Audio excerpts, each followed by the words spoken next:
Alrighty, welcome to another episode of Mundelein Minute. We are recapping last night's board meeting. It's here in my paperwork. Last night was December 12th.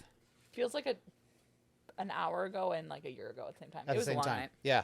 Yesterday, I shouldn't have even had to look at that because it's yesterday. It was your wife's birthday. That's right. So, before we get started, my name is Eric Schwenk. I am a trustee in the Village of Mundelein. I'm Kara Lambert. I'm also a trustee in the Village of Mundelein. Cool. My house, my cameras, no taxpayer dollars in the creation or distribution of this podcast. Just my little disclaimer. There's no cat here today. No cat, which is kind of interesting, but disappointed. There is cats and kids and a wife and birds and all kinds of stuff in this house. So a zoo. Pretty much a zoo. So there might be noise in the background, but welcome to my craziness. It's fine. All right, so on with the show. Here we go. Take How do you it want to away. go through this? Do you want to just like cover the topic at hand and then go through the agenda, or do you want to like just? I mean, what do you think people are here for? To see your shining face, bro. To see my shining face, and so that we could talk about the butterfly garden.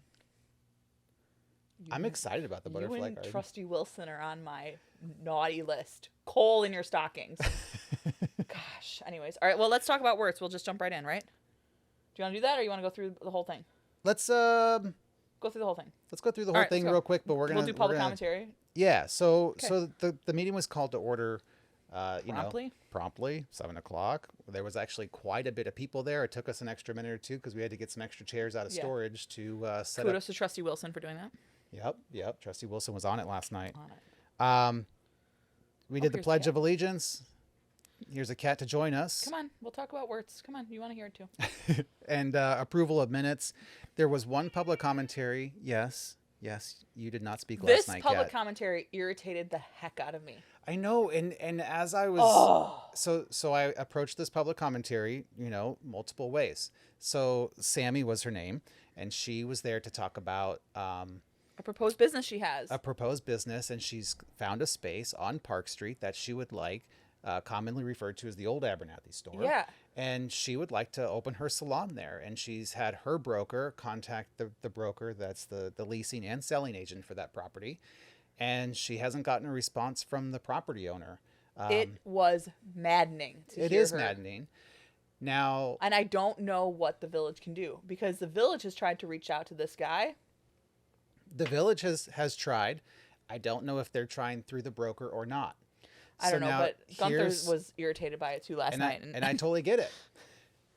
That said, as a managing broker, I can tell you that I am an agent for my client. And if my client's response is do not call them back, do not engage with them, then that is my answer. I can't say my client told you that I can't engage with you. I am to not engage.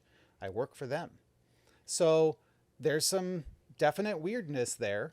But hopefully, Mr. Gunther did say that he would try to reach out, and if they can get a hold of him.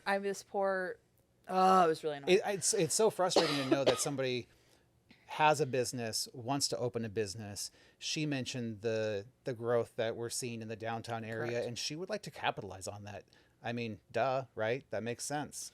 But this is it slowed her down almost 6 months now. Yeah. Anyways. Okay. Anyways, yes. We're irritated. I mean, I'm always irritated, but True. it's okay. True. So next up, we went into a public hearing that was for the tax levy. Surprisingly, no public commentary, even though there was a ton of people there. Can you post the link to our Mundelein Minute that we did about the tax levy, like right here? Yeah.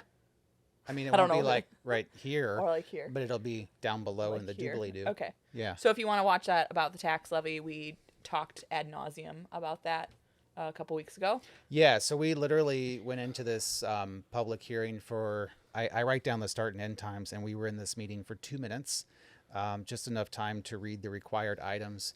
And even though we did this tax hearing, one of the things that I mentioned last night during it was that it's not a required hearing unless you're raising taxes over 5%, and we are not over 5% of an increase over last year's taxes. Right. So we do this as An it's above and beyond that we above and yeah. beyond for transparency as part of the Truth and Taxation Act. Yeah. Okay, so now you guys probably want to hear about the Wirtz development. So we opened up the floor to a public hearing for that, and there was public commentary. Yes, we had what, 5 or 6 people talk. Yeah. So the first one, so I wrote this down. It wasn't that many. We had 1, 2, 3, 4. Yeah, you're right. 5. Sorry. I'm sorry. The first one, she spoke about concerns about traffic and environmental concerns.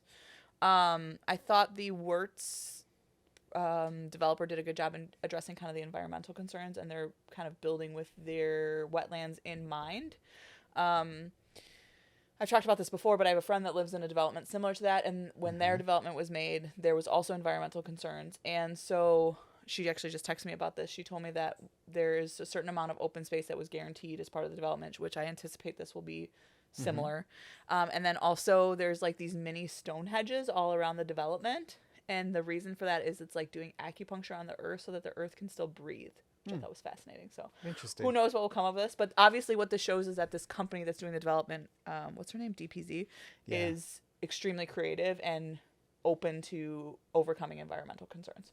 So Correct. And in a sustainable way. correct. Yeah. So one of the things that stood out to me last night is, we often get public commentary on proposed developments, and sometimes the developers listen and sometimes they don't. Yes. And like you said, these developers not only listened, but the legal counsel that spoke on behalf of the development team for Wirtz, and then the planners from DPZ, Marina, she was paying attention and taking notes, obviously, because she was able to hit some of these issues when she was talking and during the presentation. And while we get into this whole annexation discussion here and about this development, what's important to note is nothing is finalized. And it's not even close. Not even close. All we did last night was welcome this parcel of land and the Wirtz family into the village of Mundelein. Correct. That is all we did last night. That's all it is. And it's setting the groundwork, setting that stage for that future development. Right.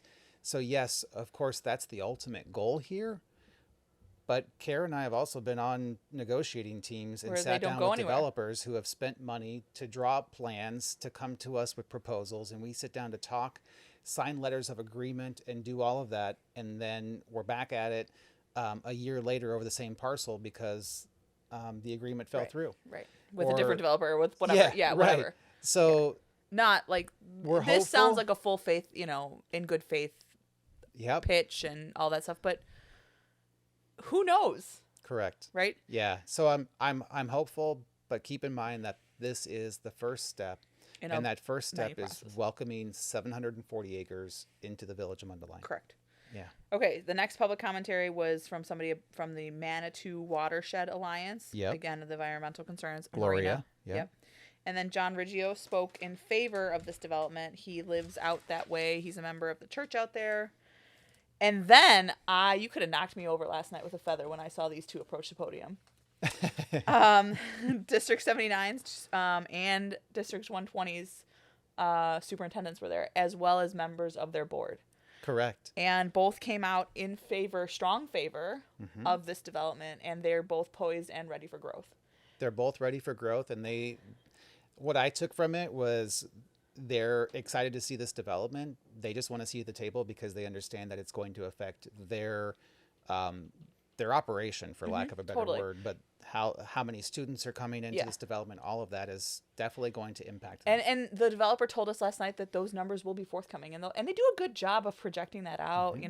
I will point out that 2 years ago, I think time kind of blurs now, I sat down with 120 and we were talking about impact fees, and we were having this discussion about, ordinance and whether if we need an impact fee or blah, blah, blah, whatever, who cares. But what I thought was fascinating is that their graduation numbers and their enrollment is the same as when I was there. Wow.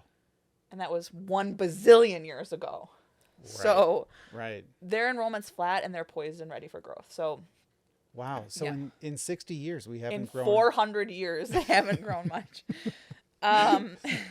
And then Mary Wender spoke about affordable housing. And I thought her statistic on the number one demographic that is in search of affordable housing is women age 65 to 70. Yeah, that was surprising to me. It's, it's not something that I would have thought. I don't know. I guess that could just be maybe? I don't family. know. I don't know what I was thinking. But that demographic. But Marina was also not. touched on that a little bit too. Yeah. So they're aware of the need for that. So let's get into the meat. Okay. I Tell me said it about this last place. night. I have chicken scratch because I was trying to take so many notes. You know this is hardcore when both of us have our notes here. Yeah, right. That's true. For anyone else that watches any other episodes, you'll see my notebook is never here, and I'm always relying on Eric's. But I brought mine out because probably both of us have different things that stood out to us. I'm gonna start with, generally when we sit down at a board meeting, we have had the opportunity to look over a lot of this information. Right? And this was one that we did not get any information This was on. top secret The forever. whole slideshow, all of it Nothing. was presented to us for the first time last night. We had not seen this development at all. We would have conversations behind the scenes about, hey, what do you think about this? Is this something? But we didn't even know the plans. Right. Right? Like we were looking at we were looking at pieces of paper that Taylor would do from memory, right? Like he was like sat down in a meeting and was like, "Oh, I think this is what they talked about," right? Yeah. We had no Right. facts, like hard Right. details. Yeah, exactly. And yeah, so we would have these conversations like, hey, this is the proposal that's come to us as concept. Right. You know, can you support this? Can you not? Tell us what you think. Anything that you're looking for specifically, that kind of stuff. So, but this is the first time we'd seen any renderings of the space, Or who was designing it? Yeah, the design Right. team, anything around how it would look, the streetscape, the houses, the anything. The mix of type of houses, any of that. Yeah. All of it was brand spanking new. Right. So I don't even know where to start. So let's start here. It's 740 acres. Yep. And it will all be R1 residential For now. for now. Thank For you. now, as it's annexed in, it And will be R1. This agreement that that we just entered in goes through 2025. They anticipate this to be a 25-year project. Correct. The Wirtz family is going to stay involved through that 25 Well, they're staying in their years. homestead, right? The farm is staying. The farm is staying, and they said that they plan to maintain that property. They've maintained it for 160, and they hope to maintain it 1857, yeah. for another 160. So they're going to open up that farm for use, and there Yep. will be community agriculture. It looks like they were talking about adding another barn. Equestrian. As a know. rider, I get really excited about that. Yep. And what I thought was really interesting is that this development incorporates rental and sale properties Rentals, sales, that will all look the same. You single won't know. family homes, townhomes, apartments, Right. and all of that on one street. Mm-hmm. And that Cohesively designed so they look together. they look together. Correct. I mentioned last night during the board meeting, I have read, and I've mentioned it on the podcast, a number of books. Yeah. I have a collection over here. So walkable city rules, palaces for the If people. anyone's watching and wants to read them, Yeah, Eric let will me bring them know. over. I'll loan them out. Some are Kindle, but most of them are hard copies. Strong Towns is another one. And as I mentioned these books, Marina, the planner, she kind of lit up about it. and she was because- nodding along. Yeah, and she's I like, think- yep. So it's nice to hear that some of these plans that have been designed have been put into place in other communities, and they've been successful. And to know and that hugely we're successful. correct. You know, like I was looking, we didn't know DPZ was the designer before this, right? So I pulled them up quickly and kind of like filtered through the list, and I was like, okay, well, Norton Commons, my best friend lives there. Okay, got it there. And she moved there solely to live there. Right. Like they moved from Charlotte to live there because it was such a cool neighborhood. Right. Also Playa Vista in California. Oh, I lived there. So like knowing that they designed all these like places that you would never, that you thought happened organically. Nope. They're all completely planned. And the list of developments that they've worked on is extensive. Correct. And all the way from, I don't know if you noticed it, but there's one in Atlanta that was like literally 3 condo buildings. Yeah. So like all the way from like the size of 3 condo buildings to huge. And I love that the one in Florida was where they filmed the Truman Show. I had no idea, and that just made me smile. Well, and the one they did, the one, that Rosemary Beach one, right? Yeah. Santa Rosa Beach. Yeah. That is a huge tourist destination now. Yeah. I mean, that won't be us. Obviously, we don't have this nice, beautiful beach, but you know, like that's to show that that's what they create and that's what they draw in. So we could ramble but forever. Keep going. Right. So about this development, of course, these numbers will change, but there's a proposed 1,200 homes, 800 townhomes, and 600 apartments, if I remember. That number may be flopped, right? So 600 townhouses, 800 apartments. You got it, yeah. And like we said, they're all going to be on the same streets. And these streets are proposed to be much narrower than a normal street. Which we've talked about, and why you want that. I want that because it makes it walkable. It slows traffic down. It's a natural way the driver feels slightly unsafe, and that makes it more safe for pedestrians because it forces Marina traffic touched to on slow that down. last night, right? Yep. And it's dang it, I feel validated. I've been beating that beating that drum for a long time, and it's nice to feel validated on that yes, we need smaller streets to make people on the streets feel safer. Which is a weird thing to think about. It is. But it works. In addition, there was 1.8 million square feet of commercial, healthcare, and industrial proposed. Yeah. So there is a vision to have some like light warehousing and industrial on towards the outskirts, towards Peterson Road, which is north. Good job, Kara. Yes. And I don't do well with directions. We know this. And then healthcare and commercial, and they integrate that commercial into the housing so that Marina, you know, the developer was talking about how during COVID she didn't have to leave she never left her development for 3 months. She did all her shopping there. She did got coffee there, whatever, and she walked to it all. And then another thing that I thought was pretty interesting is they touched on perhaps there would even be their own private school in the area. So correct. A lot of their communities do have schools in it. Not a private school. Well, they said no. Oh, but it could be a public school. Fair. It's just that they may include a school into this development depending on what their research dictates. Correct. So correct. Which then all of those kids walk to school, which creates a nice kind of like traditional neighborhood feel. Correct. So they're trying to create the old school feeling of community. Yeah. And making things smaller of a footprint in order to bring homes together, but also bring people together. Yeah, and that's huge in these communities. Huge. Absolutely. So what else? And it's also important to understand that this may not be a community for everybody. You know, one of the statistics that stood out last night was that 50% of Americans want to live in a community that's listed as a walkable community. Well, that means half of people don't. Half want more space. Half want bigger acreage, bigger yards. They away want from their neighbors. What we now know to be the traditional, although it is not, but the subdivision. The subdivision. Cambridge. Right, quarter of an acre lot, blah blah blah. Right. And on a cul-de-sac.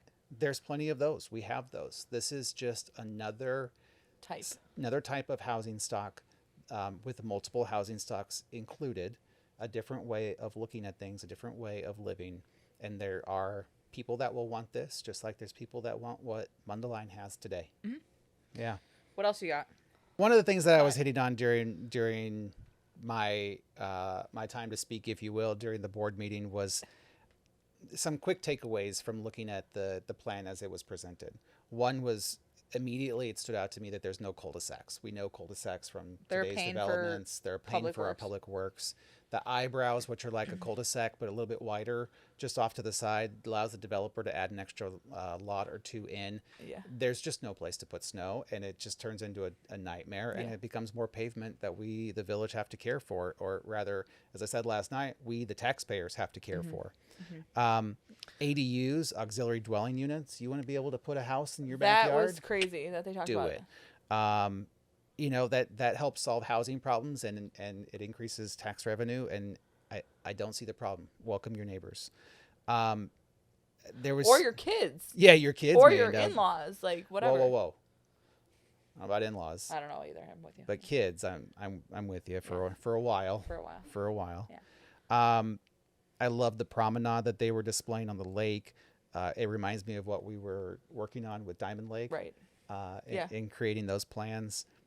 There's just so much good. And one of the things that I really hit on, and one of the things I'm going to be watching, is how the density of this project will pay for the infrastructure going forward, because the numbers don't work out today. Right. She sort of touched on that a little bit with like the width of the streets and like how they lay out the streets, and it's all very super calculated, and it almost makes me wish that Cambridge would have thought of that, 50 or 20 years ago, 30 years ago. Well, I don't think it's something that we knew then. No, we definitely didn't. Yeah. Right? We definitely didn't. And now it's definitely being made aware of during these plans.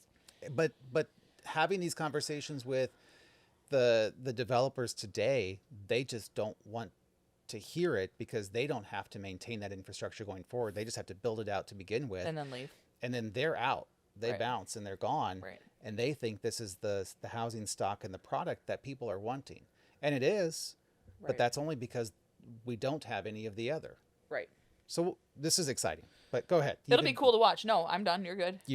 Throw some of your takes out there. That's what well, you guys threw me on the spot. Like everyone spoke last night and said all the things, and I was like, all right, I got nothing. Why you go first? Yeah, but I'm always nervous.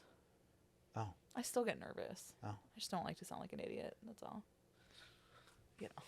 Well, too late. I know.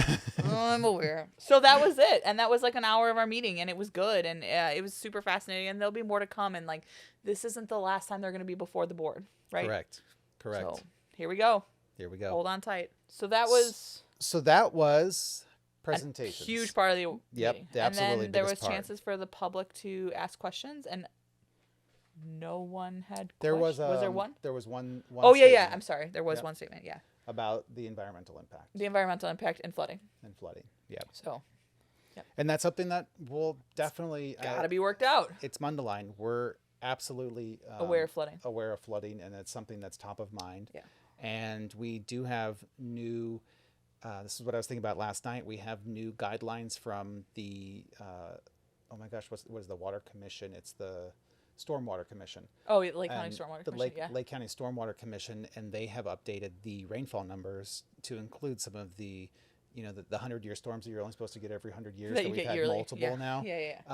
This rain data incorporates that, so that's something that will be looked at Right. closely as we move forward. So we went into the mayor's report after a 5-minute potty break, Sorry. and first up, we canceled the board meeting on December 26, 2022. And I think I talked about this in last year's podcast. that You did. I don't like canceling know. it because it's our job to be there. But I also recognize that it's not just You. the trustees and the mayor that Right. There's show a staff up. that works every day. There's a staff that has to put packets together and an agenda together and Right. then show up to the meeting. So we're requiring the village administrator, the They would be assistant basically village- working. Well, they would be working a- the 22nd, 23rd. Well, not only that, which is a normal business day for the village, Right. but the 26th is a federal holiday. Oh, fair. Everybody's off. Yeah. And in the business world, offices are closed, the employees are off Yeah, work because Christmas is on a Sunday. because yeah. Christmas is on a Sunday. So That makes sense. it just doesn't make sense to have to bring everybody into work because I think that the elected officials should be there, and it's not about me in this one. What? I know. And just in this one instance. In this one Yes, instance, okay. yes. Every other time, It is. I am that big-headed. Thank you. That is a soundbite that's going to get pulled out. Of Oh my gosh, context. yes it is. Yep. So next up was something to do with a grant for. Trustee Schwenk is being annoying. So for this, not the second year in a row, but the 2 out of 3 years Yeah. we've received the American Bloom grant.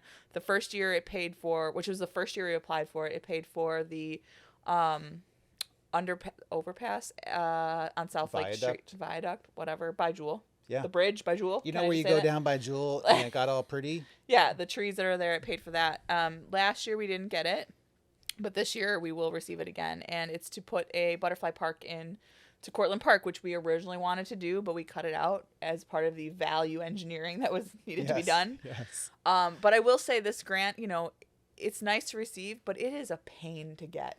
It's a pain to get, and it's a matching grant, So we have to come up with the funds to match it. But which is okay because it's still paying for 50% of Yeah. the project. right, exactly. Right. So this came out of the beautification committee, which Trustee Ross and I chair. But so I'm glad we got it. Yeah. No, I think it's awesome because we were sad to see the butterfly You and Trustee garden. Wilson.